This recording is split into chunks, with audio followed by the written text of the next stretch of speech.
dun sa question na pag magdi-drain ba ng oil, dapat bang malamig o mainit ang makina? Well, both of them have advantages. Like for example, dun sa mainit na makina, mas maganda yung lapot ng oil. So pwedeng mas mabilis mag-drip yung oil kung mainit yung makina. Now, doon naman sa malamig na makina, so it means yung engine natin ay matagal na hindi nagamit o hindi naka-on.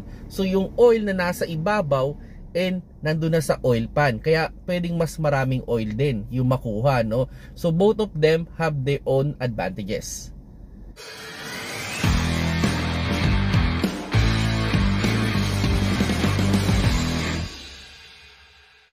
Hello mga paps, I'm Kuya Shane at yun, meron akong na-receive na question na related sa engine oil and ano daw ba dapat? Yung malamig daw bang makina pag mag-change oil o yung mainit yung makina? Pero syempre hindi safe kung mainit na mainit yung makina.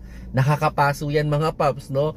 So as much as possible, kumbaga maligam-gam lang sana. Okay, so yun, dun sa idea, no?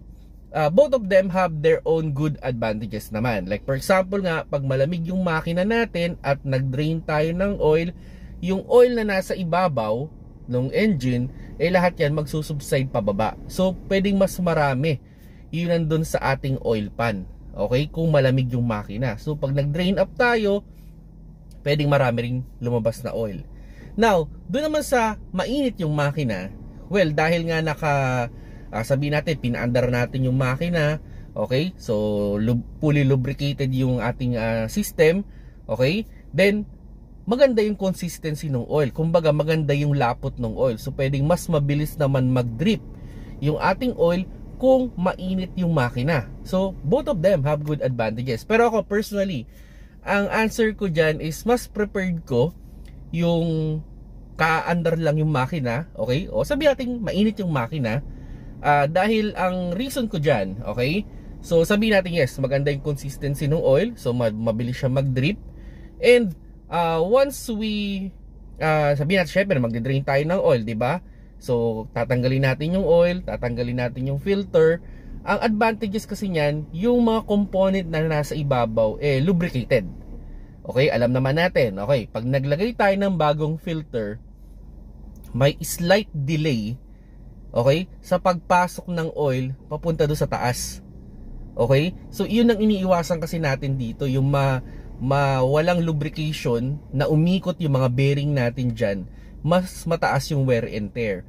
So much better na mainit yung makina, hindi naman not necessary mainit, na lubricate, nalagyan ng oil muna yung mga component sa ibabaw bago natin dinrin yung oil, tinanggal natin yung filter, then pagsalpak natin ng bagong filter, dahil commonly yung filter hindi naman puno okay? So pagsalpak natin, may slight delay kasi yan. Kasi ang idea kasi dyan, once na nag-start yung engine, dadaan muna sa filter yan.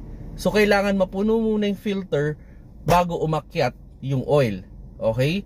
So yung slight delay na yun, kung yung oil lahat is nag-subside, in-start natin, so mataas yung wear and tear. So yun lang naman yung reason. So para sa akin, much better na painitin natin ng konti yung makina bago natin i-drain yung oil, para yung mga component na nasa ibabaw is lubricated at hindi tayo magkaroon ng mas malaking wear and tear. So yung mga paps, sana nagustuhan nyo yung video, and kayo kung ano yung comment nyo dito, kung ano yung answer ninyo, comment down below na lang, pag-usapan natin. Salamat sa panonood, keep safe mga paps.